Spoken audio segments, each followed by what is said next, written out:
Round 3 of GT World Challenge Australia, powered by AWS, brings us to Queensland Raceway in Ipswich for EVENTelec GT Festival Queensland. This championship so far has been the stuff of blockbusters, and you feel like we've only just started telling the story. We come in with a Rise Racing GT leading the championship, Jackson Evans and Elliott Shute, after a very, very rare clean sweep of both races last time out at Sydney Motorsport Park. Brad Schumacher and Brock Feeney are second, Jada and Paul Lucchini are third. This is the venue, the battleground for round 3 of the championship. 6 corners, 3.1 kilometres long. It's short, it's sharp, a surprisingly good GT racing. Thomas Randall is alongside me, fresh off the podium at the last round with Marcel Zalua. Good morning to you.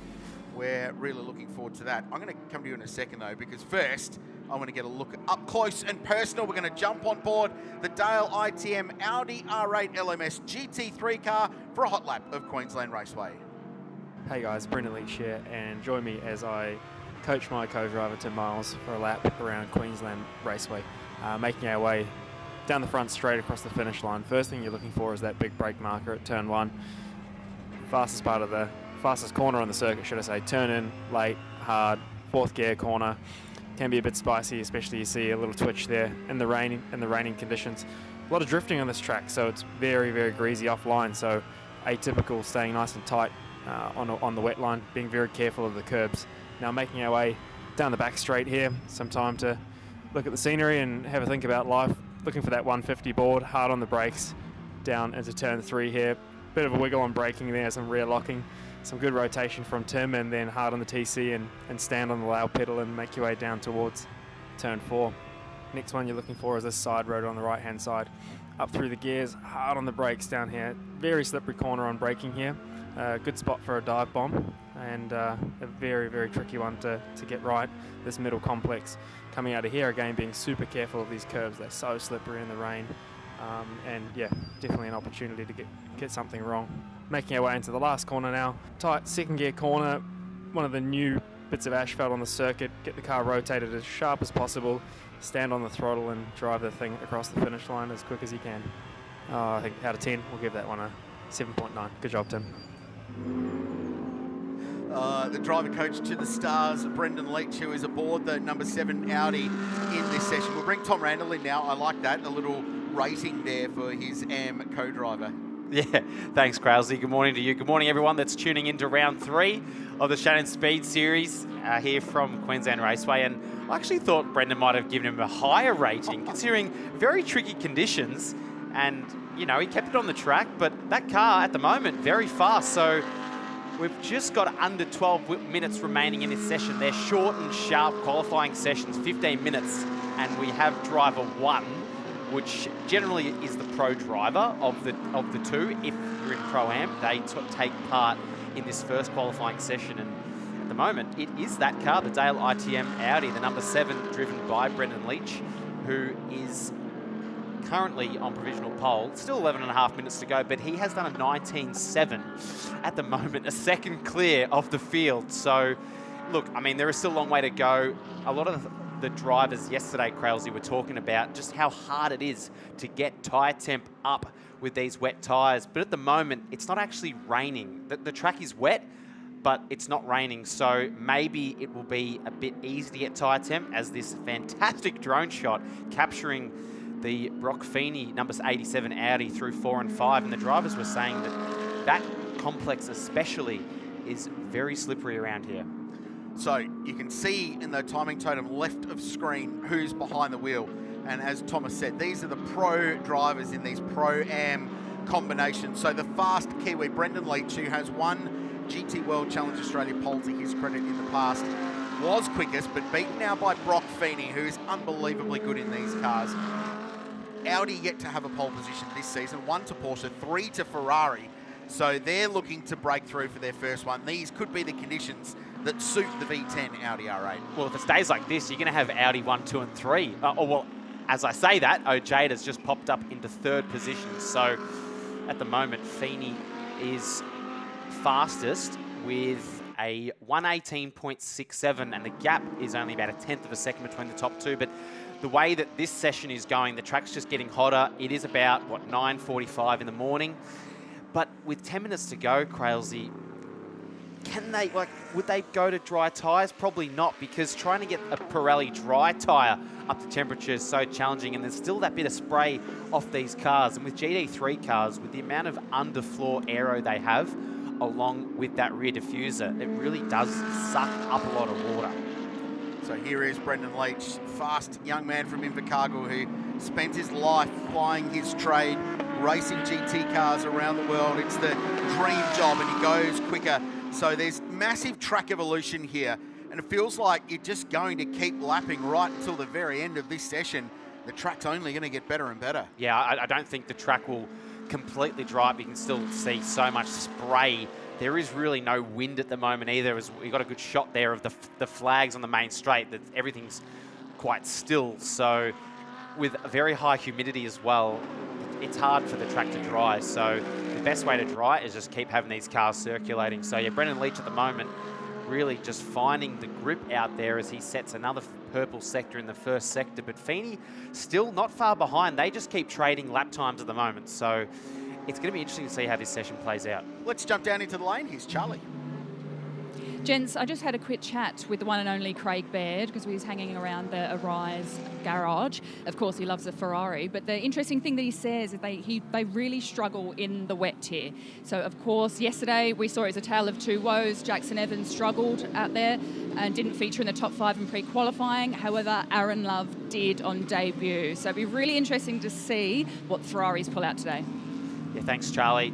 It is cool to have Aaron Love behind the wheel of the Ferrari, as his brother Jordan is got some other driving duties over in GT World Challenge Asia this weekend. So pretty cool to have both GT World Challenge Australia and Asia on.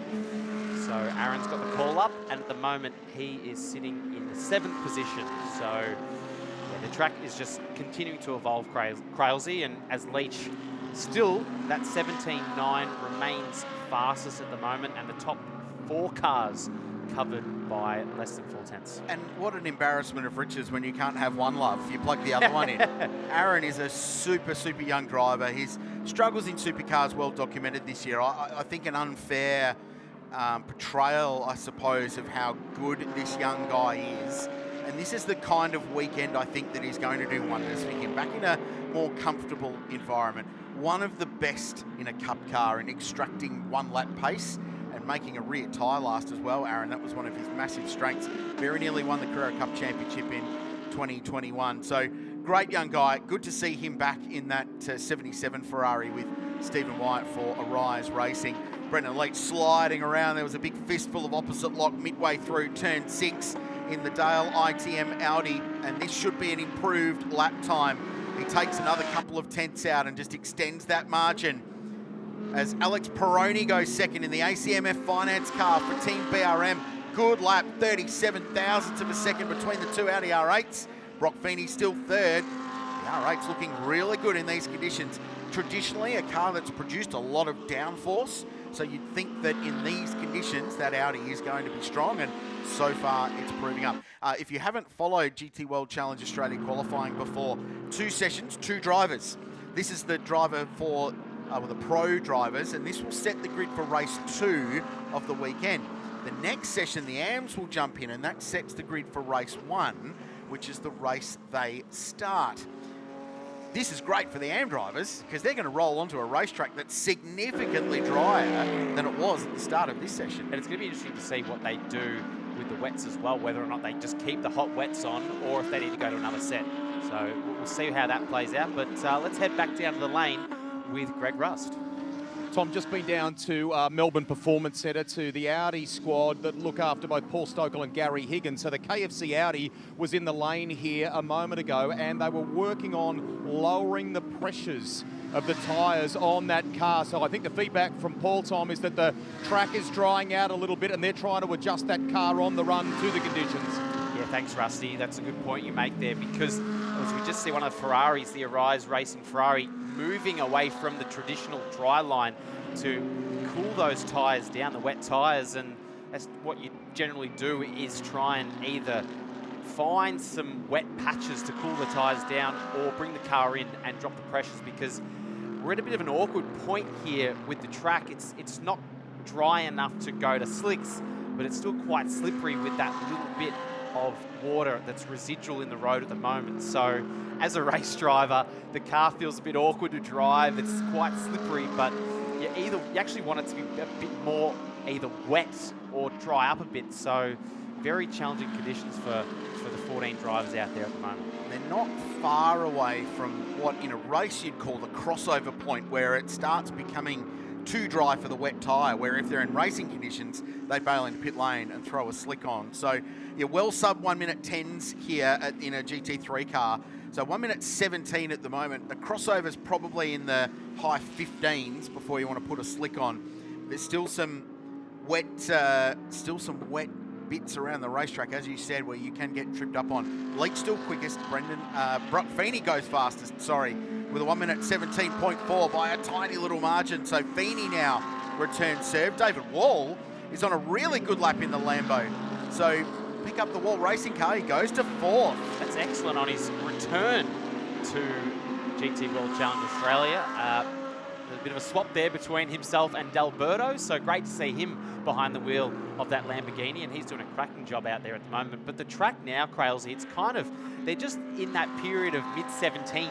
You know, it's that massive evolution that we saw a bit earlier on. It's kind of stopped now. So this is that period I was talking about where it's a little bit awkward to try and decide what you do, and with 3 minutes to go, you're not putting a slick Pirelli on. The warm-up procedure is just too long, and there's still spray coming off these cars, and there's no tyre warmers in GT World Challenge Australia, unfortunately for the drivers, as much as we love them.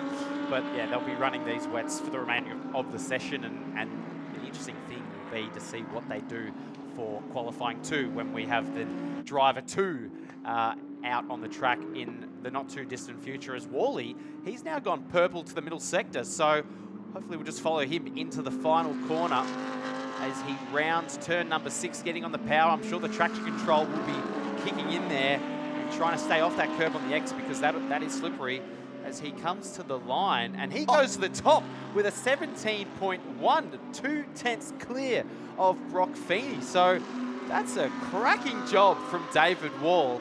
Wow.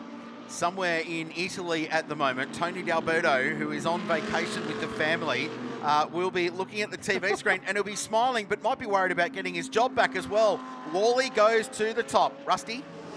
I'm conscious of the clock here, but I thought, given that Brad Schumacher, this is, you know, is this potentially a crossover point, do you feel? Are you guys contemplating slicks for when you go in? Yeah, definitely the line is drying up out there, but it's tricky between turns 4 and 5, still slippery in that area. So it's a real toss of the coin. I don't think that if, well, look, if you put the slick on, I think in quali 2, it's only going to come out at the end of the session. And as you know, with the ends in the car, there's a potential of a red flag. And so if you can't get a lap down early in the session, it could be detrimental.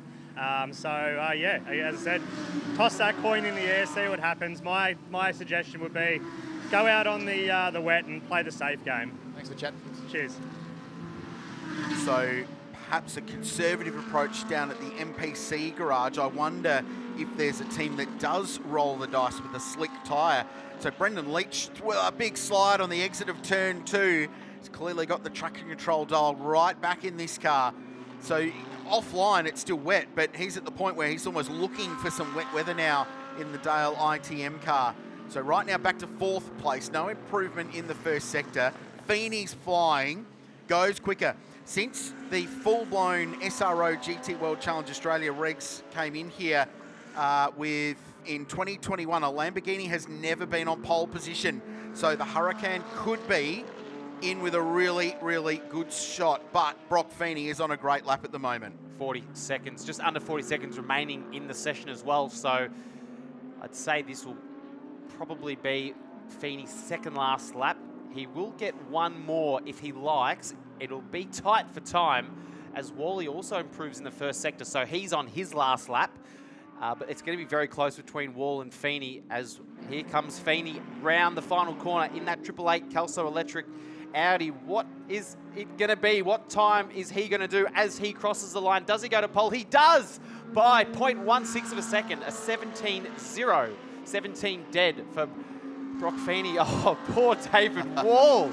Thought he might have had it in the bag as he crosses the line. Will he improve? It's not, no, he doesn't. It's not done yet, though, because Jaden Ojeda, as he has done so many times, is on a good lap. His first sector was quicker than anybody. His second wasn't particularly special. He's given up 0.3 of a second. What can the Realtor car do as he comes to the line? So he's not far away. Will Ojeda spoil the Audi party, or will Mercedes AMG get their first pole position of the season? Here goes Ojeda across the line. He goes to third. Feeney's on another lap. There's still plenty of colour on the timing screen. A lot of drivers have gone through. Wally's done. He's going to be second. Ojeda third. He's done. Feeney still on it. His middle sector lost a little bit of time. Renee Gracie, by the way, leading the AM class battle and only 1.3 seconds off the outright pole and doing an awesome job. Here's Peroni, fourth place at the moment for Team BRM in the Audi. And on a personal best lap, there's room for improvement. Can he get up the order? You bet he can. Fastest final sector and goes to second by a 10th. That was a blistering final sector.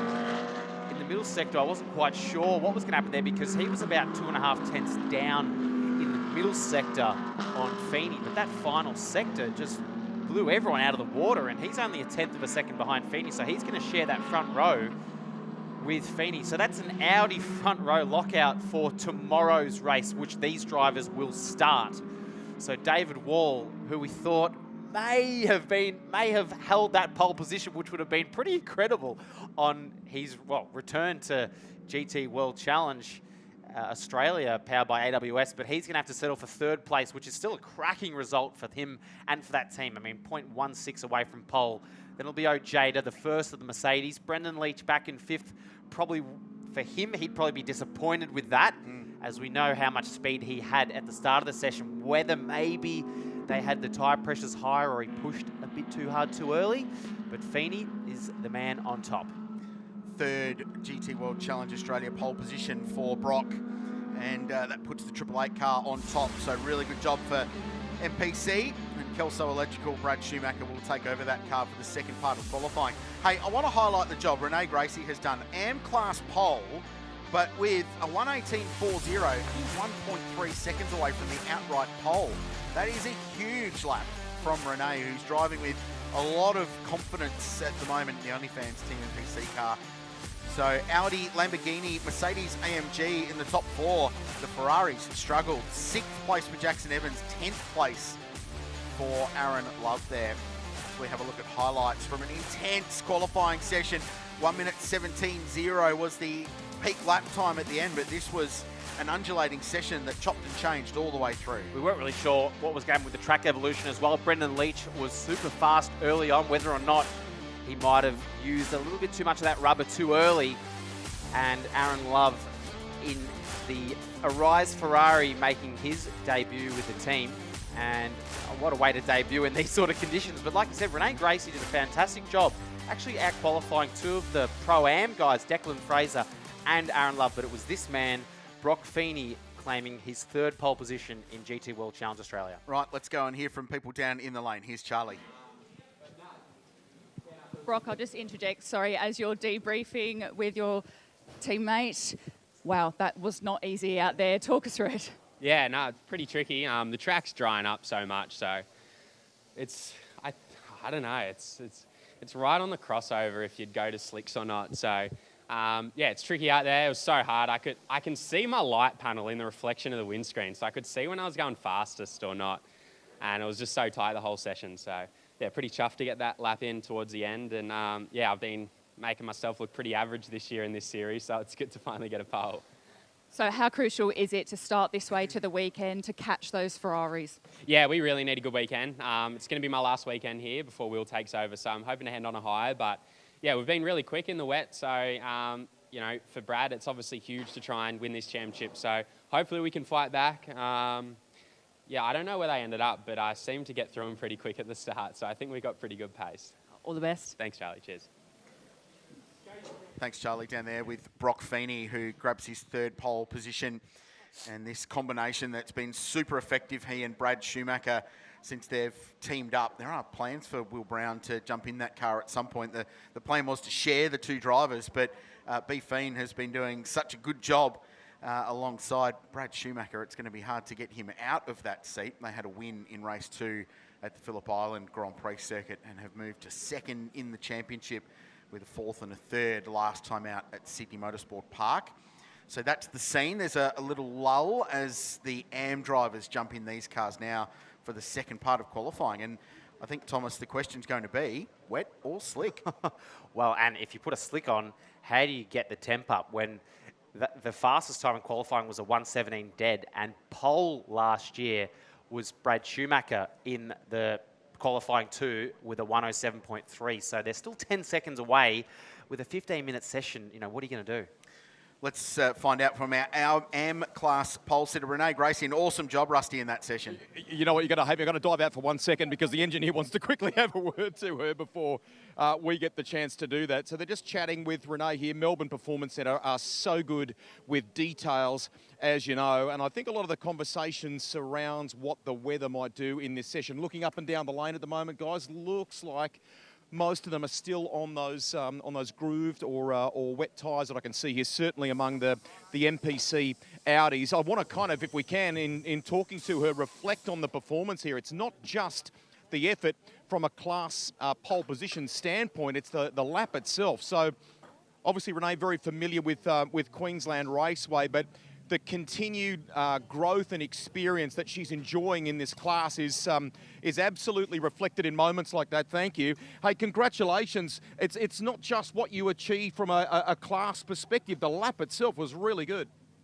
Yeah, to be honest, this is my first proper real running in wets in this car, so my confidence is absolutely not high, but I think after that performance, I'm starting to feel that I get it. It's really hard to know what feels good in the wet. I don't have enough experience in the wet, but yeah, as of now, confidence is high, and I'll try and repeat in the next one. Okay, quickly, I know the team want to push this car back. A little bit of feedback from the engineer there. Do you reckon we're going to get some dry running in this next session for everyone? Hopefully not. I'd like it to stay wet so I can keep improving. That's ideal. Leave it to it. Thank you. Nice work with the gymnastics there too, Rusty, while they're moving the car around. So great job for Renee Gracie, looking for more wet weather running in the second part of qualifying. Well, we're counting down to qualifying 2. Early in the weekend, we caught up and spent some time with one of the greats in this category. Here's a little bit of behind the scenes with Tim Miles.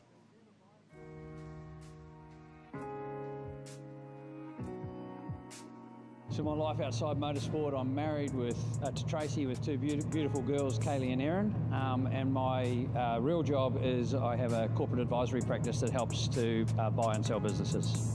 Since I was very, very young, my family's been involved in motorsport. My father was involved originally as a driver, then as an official, so my earliest memories are hanging around at a racetrack, and I just always expected that I'd go car racing in some form.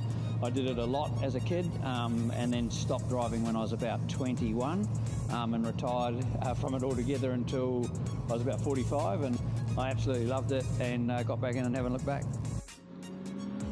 Racing is a sport where you really have to concentrate, so despite how much pressure I have in my day job, when you come to the racetrack you have to put your mind fully to it, so it allows you to escape fully from work. I try to turn my phone off, have nothing to do with the office while I'm at the racetrack, so it's a genuine escape.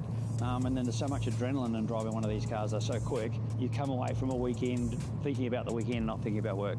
The challenge you get from racing these cars, they're so quick, and I love the format. The amateur drivers are competing against the amateur drivers, and the pro drivers are competing against the pro drivers. So if you have a good weekend, you'll win outright, and that's something that's quite unique to this category.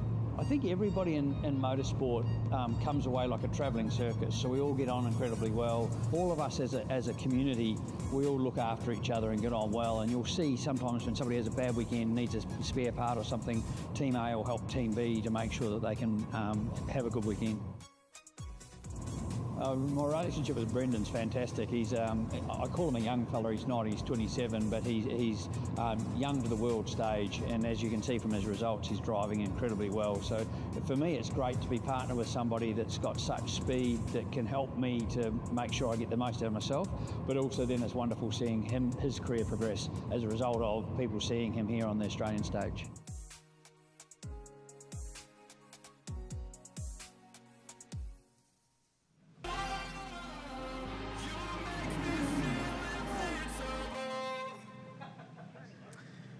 Good to hear from Tim Miles. He is a great, great character, very, very smart businessman, very successful, but loves his motorsport. And he's been part of the journey of a lot of young drivers, spent some time in one-make Porsche racing, and now loving his time in GT World Challenge Australia. He's actually got an ex-Jos Verstappen Formula Atlantic car that he races quite successfully and spent some time driving that in New Zealand back home over the summer.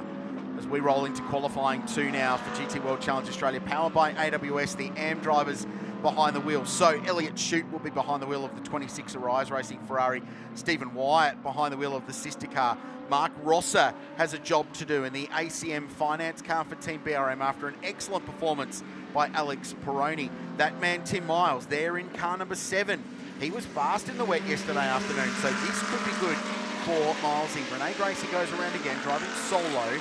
Paul Lichity in the 66 Realtor car sharing with Jaden Ojeda, and of course Brad Schumacher now has the biggest task of them all because he's got to live up to the job that Brock Feeney did in car 888 in the first qualifying session. So it's all to play for on a racetrack, Thomas Randall, that continues to get drier and drier. It does, and there's pressure on Elliott Shute as well after that impressive performance from that team, that car, Shute and Evans taking out both wins, like you mentioned a bit earlier, at the last round at Sydney Motorsport Park. So whether or not he can put down a few good laps here in these conditions, they've all opted to stay with the wet tyres for this one with just over 13 minutes remaining, as we'll head down to Greg Russ. What do you got for us, Rusty?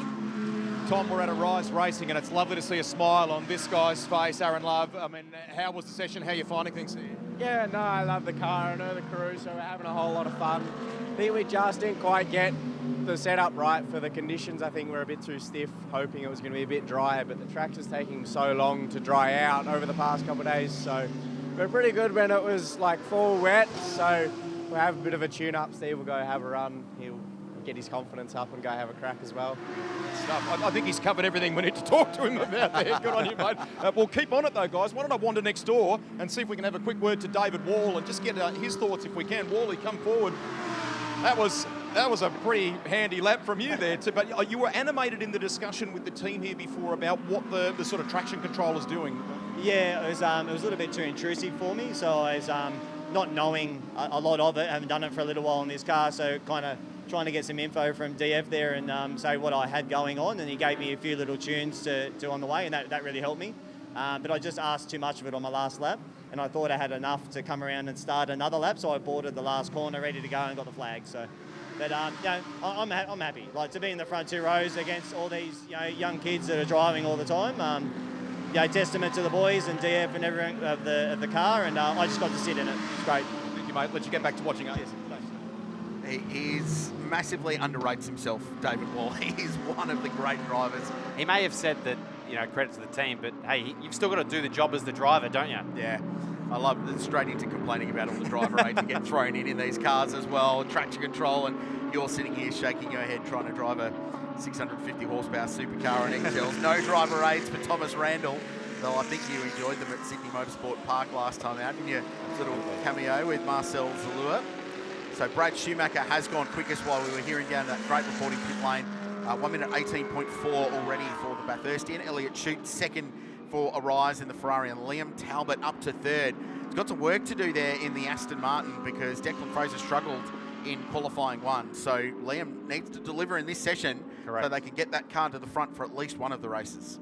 Just on that point that David Wall made about the intervening of traction control and ABS, that's something that these cars, GT3 cars and GT4 cars have, is traction control, ABS, and in the cabin you can decide and choose just how much of that you want, how much you want the traction control and the ABS to intervene, how much assistance it gives you. And in these tricky conditions, what David Wall means by that when he says it intervenes too much is, without that, if you exit a corner and you have a slide, the first thing you'll do is you'll do an opposite lock, as we like to call counter steer, and you'll use your foot to try and control that slide. When you have traction control intervene, what can happen is, as you go to counter steer, the traction control kicks in, and all of a sudden the car wants to swing around in the direction of your wheels. So that's where it can be a little bit challenging actually having traction control, as Tim Miles nearly wipes out a few seagulls there at turn number 3. But it's trying to find that balance of how much intervention do you want with the ABS and the traction control, not only in the dry conditions,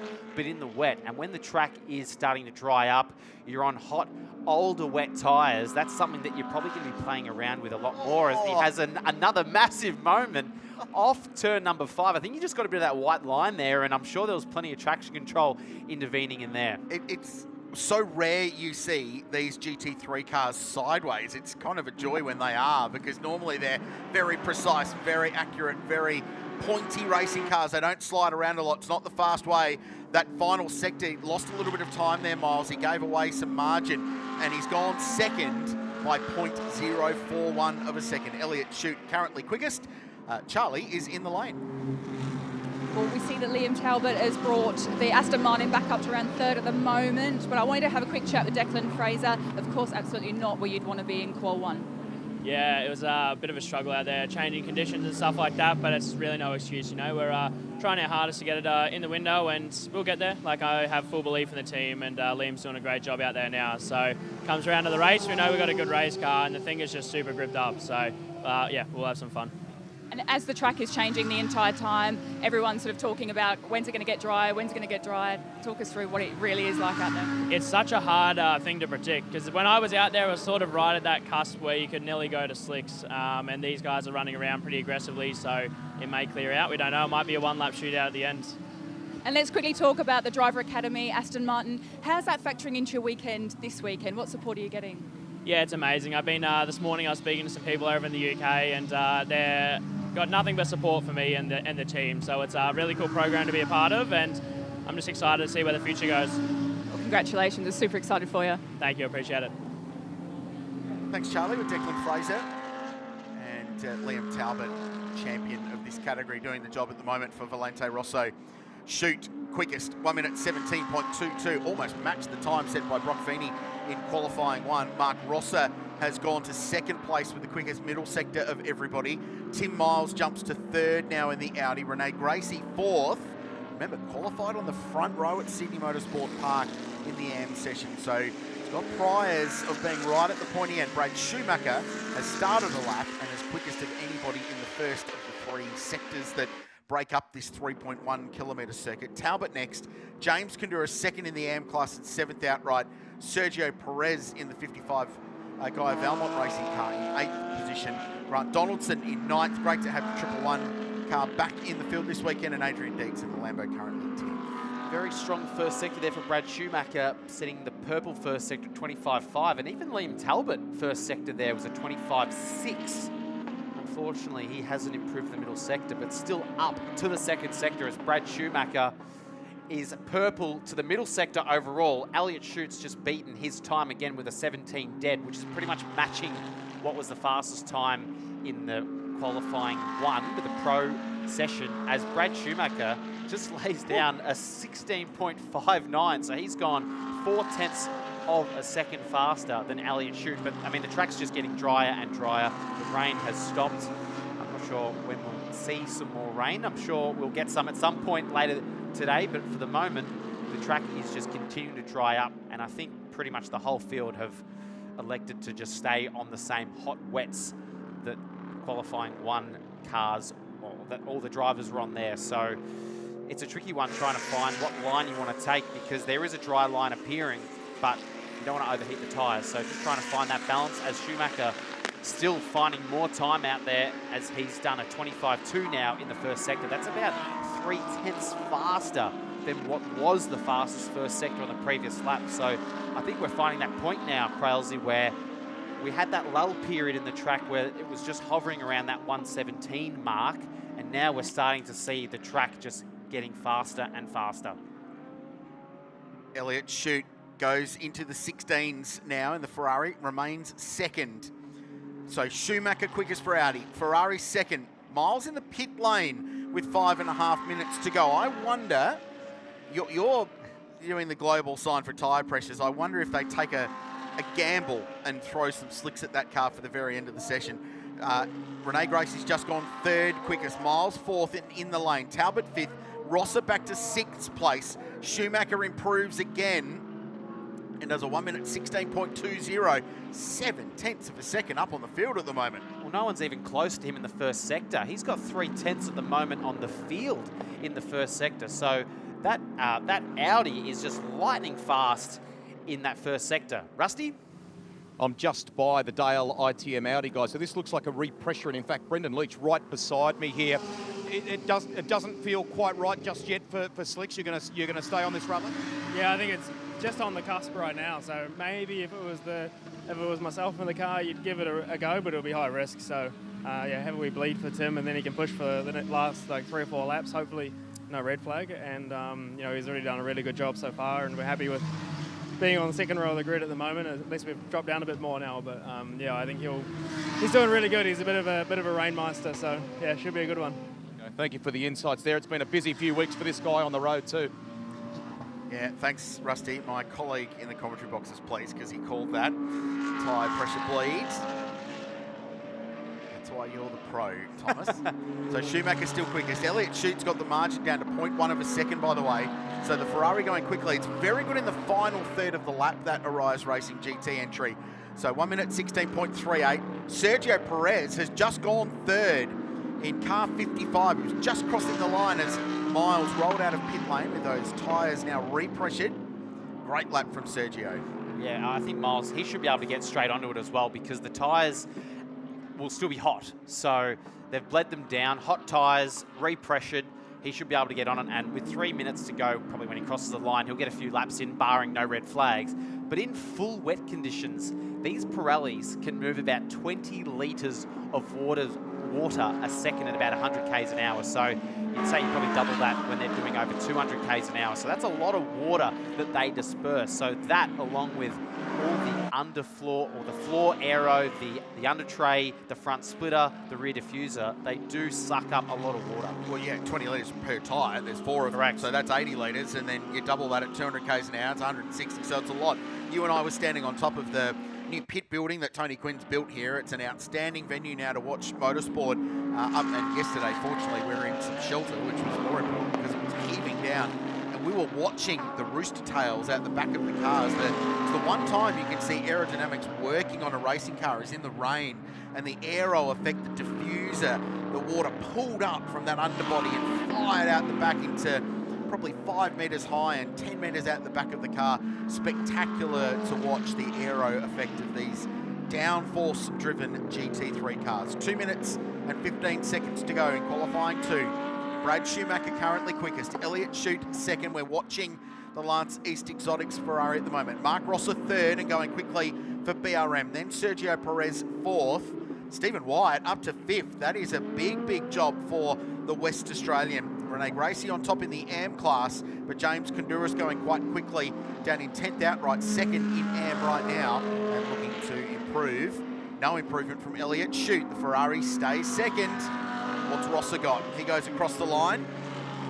Again, improves slightly, stays in third. That battle from third back to seventh is within about 0.2 of a second, but I'm pretty keen to see what Tim Miles does. Remember, they repressured those tyres, and with 1.5 minutes to go, he'll get this lap in and potentially 2 more. So he's gone personal best to the middle sector, as has Sergio Perez.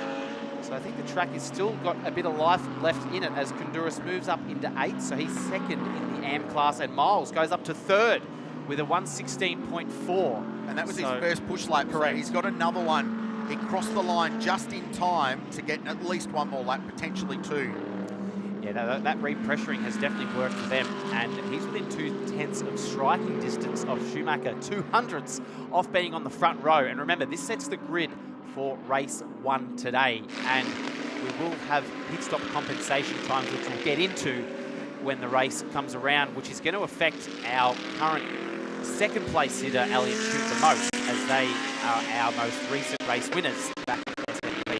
So Tim Miles has now gone even faster in Sector 1 as a personal best for him. He's about 1/10 of a second away from Schumacher, who's just been blisteringly fast in that first sector, but we'll see what Miles can do. He's lost a little bit of time in that middle sector, as Rene Gracie is also setting personal bests out there at the moment. So Follow Miles here, rounding the final corner. This will be his last lap. Gracie goes to 4th at a 16.4, only 2/10 from pole. Here's Miles. Improvement in the first sector, not in the middle, but he's up overall. The checkered flag's out, gets onto the front row by 26 thousandths of a second, just misses out. Schumacher's going on with it. I don't think he needs to, because he'll have this one locked away. Elliott shoots on a lap, but it's not great. He's given away 3/10 in the first sector. Renee Gracie jumped to 4th right at the end there. That's a huge performance from her again. Mark Rosser on a decent lap, looking for some improvement. Here's Adrian Dietz in the Lamborghini. There'll be improvement here, but he's down in 12th place, so it's not going to affect the outright battle. Here's the Ferrari. I think Schute's done. This won't be an improvement. Yep, he goes to pit lane. The car we need to watch, I think Sergio Perez is on a decent lap, but so too Mark Rosser. 6th at the moment, crosses the line. Does he jump up the leaderboard? He goes fastest.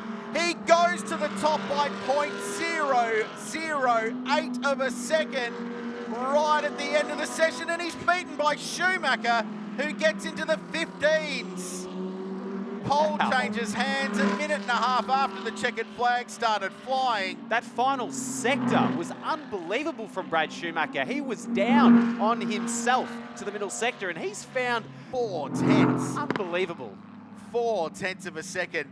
Mark Russell was on pole for 6 seconds, and then Brad Schumacher dips into the 15s with one of his best ever laps in a GT car and grabs pole position. And you actually said maybe Schumacher can roll out of it because he's already on pole. I tell you what, good thing he stayed into it, because he's just put 3/10 on the field. Rosser had 8 thousandths of a second on the field for, like you said, 7 or 8 seconds. And then Brad Schumacher said, no, you don't. I'm going to be grabbing this one.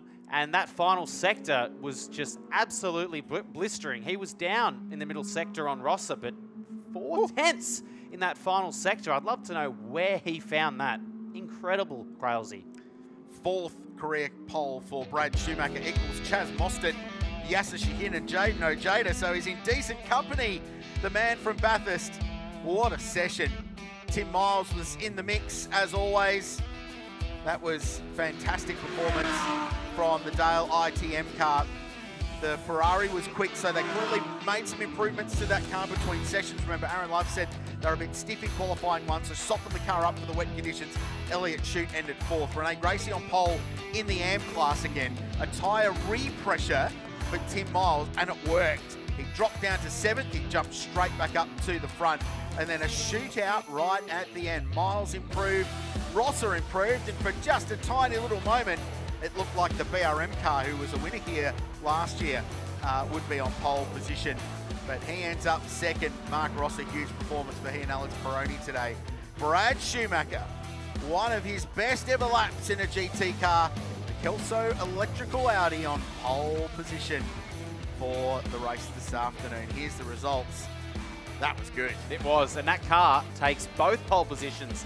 Brad Schumacher taking back-to-back poles from last year as well. So that car had pole position driven by Brad, and 3/10 of a second on the field from Rosser, Miles, Shute. Gracie gets another AM pole position. Then it was Sergio Perez, Lucchini, Talbot, Wyatt, Kundouris. Rusty, that was pretty incredible at the end there, wasn't it? It sure was. We're just waiting for Brad to get the helmet off. Tim Miles has come down to say congratulations too. It was epic. Did you know that you were kind of down, and what did you do in that final sector? Because it worked. Yeah, I knew it was tight at the end. Obviously, Elliott got up within 2/10, and so I just didn't want to put anything to risk, and so I just put one all out in the last lap just to, hopefully seal the deal, and it worked, so perfect. Was it a little sketchy? What was that like? Yeah, definitely. It's tricky conditions out there.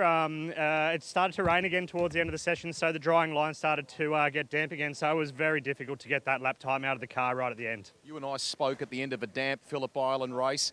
Brock's done a ripper job in his session, so have you. If conditions were to remain like this afternoon, would that be the kind of thing you'd welcome? For sure, the Audi's been great in the wet here. We've always known the Audi's a good car in the wet. Look, really tricky here at QR, obviously, particularly yesterday we had that heavy rain, and it's meant to be coming again today at some stage. So if it's diabolical again, it's going to be really interesting for sure.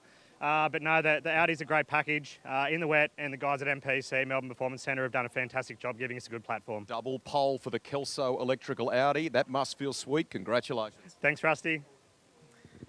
Well, that's a big day at the office for Brock Feeney and Brad Schumacher. What a session, what qualifying it was for GT World Challenge. Can't wait for their race a little later on this afternoon. Speaking of racing, we're going to have some more qualifying soon, but racing's not far away. What a day it is at QR, the weather playing a role, lots of excitement and some great categories to come. Stick with us.